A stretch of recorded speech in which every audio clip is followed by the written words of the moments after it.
My son and I are beginning a fancy life in another country with his $3 million.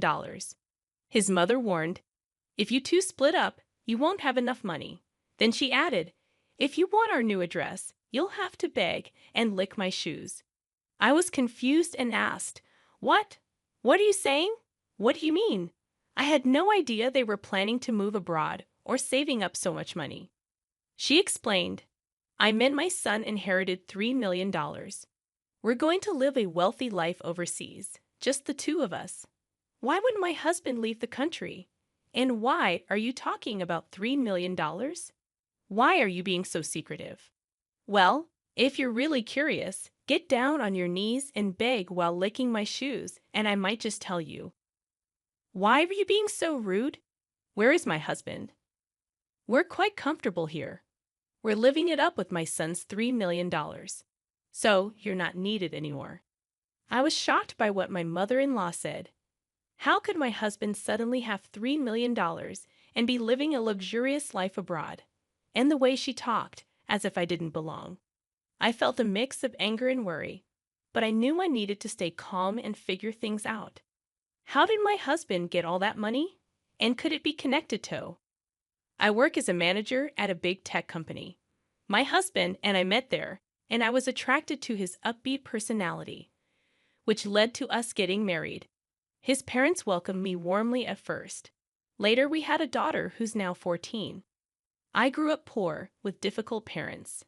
Having faced many challenges, I was determined to love and care for my daughter deeply, while also managing work and the household. Then, one day, my husband had to move to Texas for a project. "It's going to be tough being alone with our daughter," I said. "Yeah, balancing work, chores, and taking care of her will be hard."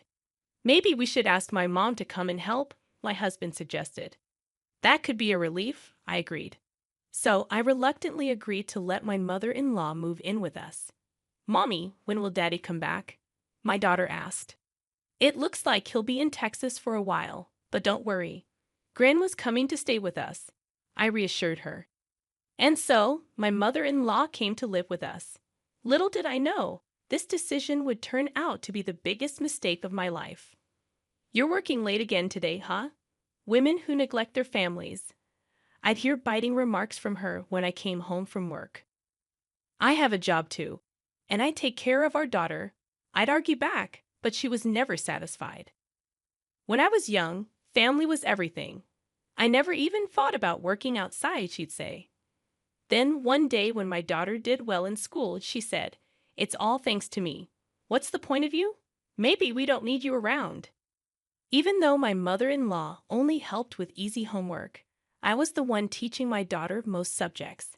And if I made a small mistake with cooking, she'd jump on me, saying, "How did you and my son even survive before with such poor cooking skills?" "I'm doing my best, and everyone has their own way of doing things," I'd snap back. My patience was running out. "She doesn't do her chores," she complained to my husband. "Mom, she's working too. Please try to understand," my husband would say, trying to mediate. But as we continued living together, the relationship between my mother-in-law and me became more strained. With my husband far away, I felt even more isolated. One day, I decided to call my husband to talk about it. "Hello, are you okay?" "Yeah, I'm fine. What's on your mind? It's kind of late." "Well, your mom gave me a piece of her mind about house chores, and it's really getting to me." I explained to my husband over the phone. "I'm sorry. Mom's always been a bit sharp-tongued, but maybe she has a point. Still, don't let it get to you too much. Just keep doing things at your own pace," he comforted me. Feeling a bit reassured by my husband's words, I tried to focus on our daily routine again. But with my husband away, the pressure from my mother-in-law kept building, and I was getting more and more tired. Every day, I eagerly awaited my husband's return. Living with my mother-in-law without him around was tough. At first, I coped by clinging to reminders of him. But as time went on, her behavior became unbearable, and I felt overwhelmed. She criticized everything I did, from morning till night. Even when I made my husband's favorite rice dish, she coldly remarked, "This tastes terrible. Who'd eat this?" Whenever I took a short break, she'd scold me, saying, "How can a woman who can't even handle household chores take a break?" I never felt very confident about housework. With my husband, he just laughed off my mistakes. But with my mother-in-law, I felt like I couldn't make any mistakes. I think she treats me this way because she loves her son so much. She can't accept that he got married and moved away from her. This experience made me determined never to become an overbearing parent like her. One day, after treating myself to a small shopping spree at a local mall, my mother-in-law found out about it. When I got home, she was waiting for me at the entrance, furious. "How could you go out for fun when your husband isn't home? What about the household chores?" "I thought I needed a little break," I replied. "A break? In this situation, all this trouble is happening because of your incompetence," she scolded. After that, I hoped for a call from my husband. I thought hearing his voice might make me feel better, but what he told me was far from comforting. I have some bad news. My work in Texas isn't going well. I got into gambling, and now I'm in serious financial trouble. I've accumulated a lot of debt, he confessed. What? Are you serious? Gambling? In debt? This is completely unacceptable. What's going to happen to our future and our daughters? I exclaimed, feeling shocked and worried. "I'm sorry, truly sorry. I feel trapped right now, but believe me, I'll figure it out," my husband apologized. "How? How do you plan to fix this? How much do you owe?" I asked, feeling overwhelmed by the news. I always saw my husband as honest and sincere. He never seemed like the type to gamble. He was always on time for our dates, and when we lived together, he always came straight home from work. He thanked me for every meal I cooked or every load of laundry I did. His sincerity and honesty were what made me fall in love with him. But with him away and my mother-in-law's constant criticism, life felt unbearable. "I can't believe someone as useless as you married my son." My mother-in-law's words pierced through me, sinking my heart deeper into despair. Since my husband started working away, I've been constantly blamed and criticized by my mother-in-law. His recent confession about his debts and gambling only added to my despair. The weight of it all became too much to bear, and one night, I left the house and found myself crying on a park bench. Then, one day, my mother-in-law uncovered a secret from my past. During dinner, she used it against me. "So, I heard you used to work in a nightclub, huh? Shame on you for raising my grandchild after working in such a place," she sneered. "How did you find out about that?" I asked, feeling shocked and embarrassed. I was telling an acquaintance about how useless my son's wife is and showed them a picture of you. They recognized you. "Apparently, you weren't even good at that nightclub job," she taunted. In my past, fed up with a mother who never worked and always partied, I left my family home. Struggling for money, I found a job at a nightclub. It was before I married my husband, a secret I believed he didn't know. I was speechless. I never thought my mother-in-law would uncover this about my past, and she kept using it to attack me. "I can't believe someone like you is the mother of my grandchild. I'll tell my son and have you kicked out," she threatened. My despair deepened. It felt like everything I had with my husband, all the efforts I put in, and the future I dreamed of were taken away with her words. My husband's communication became scarce. I worried he started doubting and suspecting me. Alone in my room one night, I reflected on my life, meeting my husband, our marriage, and our current struggles, along with my mother-in-law's constant blame and accusations. I felt like I couldn't continue like this. "I can't take it anymore," I whispered, walking out into the lonely nighttime streets. The silence of the streets echoed my despair. My mother-in-law's words about my past, my secrets, and my present haunted me. Everything became a target for her criticism and blame. I sat on a bench in a park, staring up at the sky. Not a single star was visible. My heart felt just as dark. Suddenly, someone approached. "Mom, why are you here?" My daughter sat next to me, holding my hand. "Mom, don't let Grandma get to you. You work hard at an IE company and you've been through so much. You're strong." Thank you, but maybe Grandma has a point, I replied. Mom, Grandma's just stuck in the past. In today's world, you should be proud of any job you've done. I'm proud you worked at a nightclub, she reassured me. Really? Yes, because it shows you've always tried your best for us no matter the circumstances. Don't let Grandma's words control you. My daughter's words touched my heart, and tears welled up in my eyes. Mom, you're working hard in IT now, right? That's amazing. I'll always be on your side, no matter what Grandma says. Gratitude flooded my heart. With my daughter's support, I felt hopeful that we could overcome any challenges together.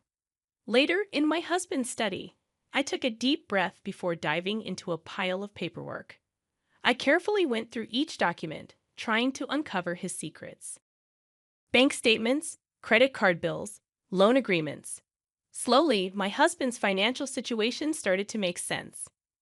Why did this happen?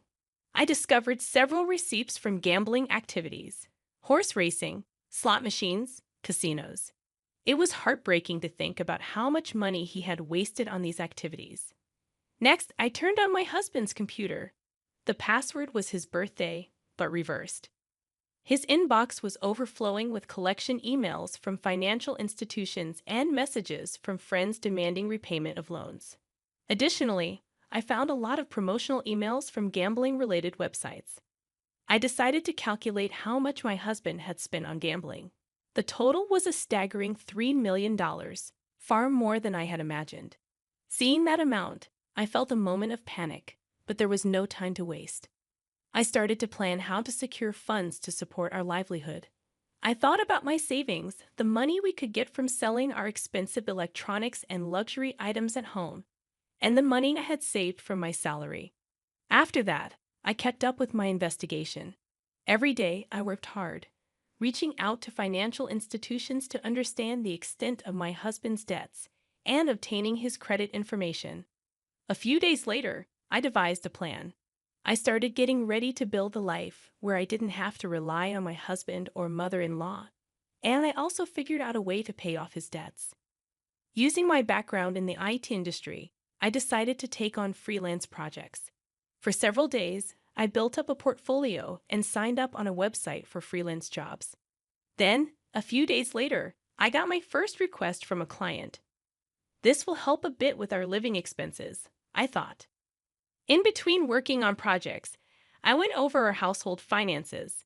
I canceled unnecessary subscriptions, cut back on unnecessary spending, and found ways to save on groceries. I managed to lower our daily food expenses as much as possible. Also, based on advice from local moms, I participated in a community yard sale. I managed to sell some high-end items and extra electronics we had, making a decent amount of money.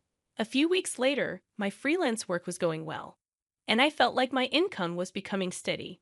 By then, I had enough money in my bank account to cover our living expenses. When I got home one day, all of my mother-in-law's things were gone. At the same time, my phone rang. It was my mother-in-law. "Oh, are you back already? You must have noticed our stuff is gone," she said. "What are you trying to say?" I asked. "My son and I are starting a luxurious life abroad with his $3 million. If you ever think of divorcing him, you won't be able to make it on your own.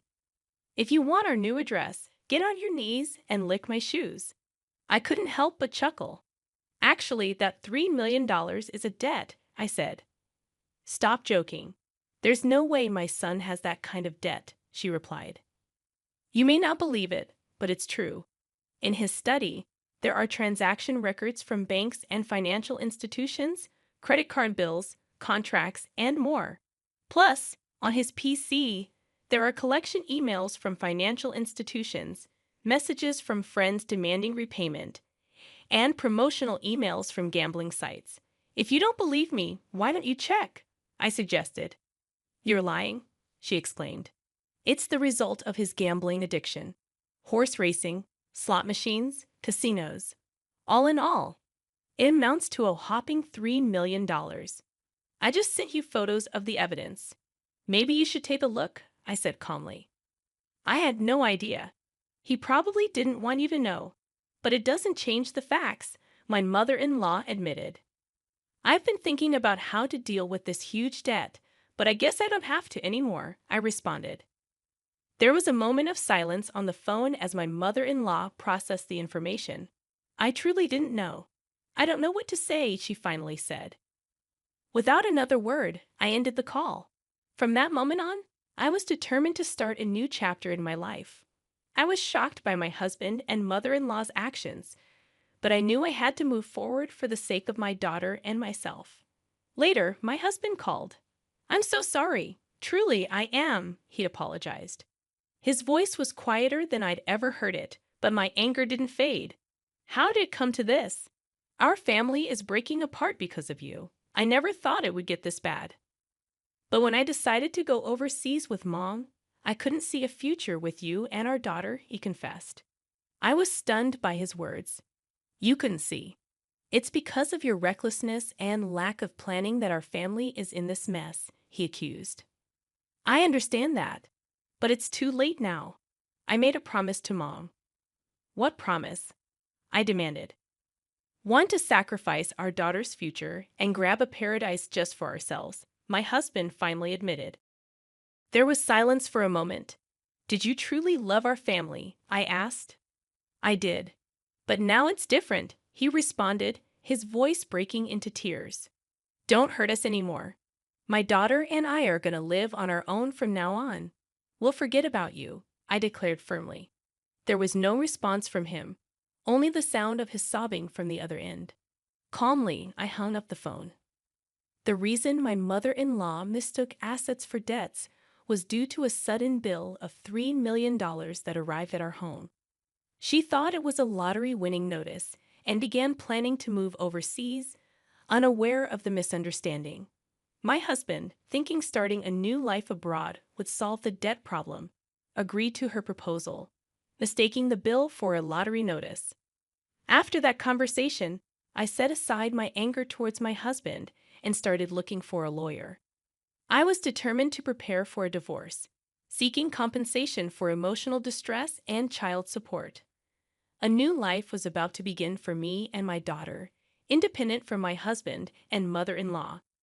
I sought advice from a lawyer regarding divorce proceedings, emotional distress compensation, and child support claims. During this time, my daughter and I bonded deeply, and she became my biggest supporter. She fully understood my decision and chose to stay with me. Her words brought me comfort and made all the struggles with my husband and mother-in-law seem worth it. Tears of gratitude filled my eyes. Meanwhile, my mother-in-law and husband faced challenges in their new life overseas. Despite their efforts, they encountered problems due to lack of preparation and financial issues. To make matters worse, they were pickpocketed, losing their remaining funds, and struggled with the language barrier. Ultimately, they were deported for overstaying their visas. Later, I negotiated the terms of the divorce with my husband through our lawyers. The divorce was finalized, and we agreed that he would pay emotional distress compensation and child support in a lump sum.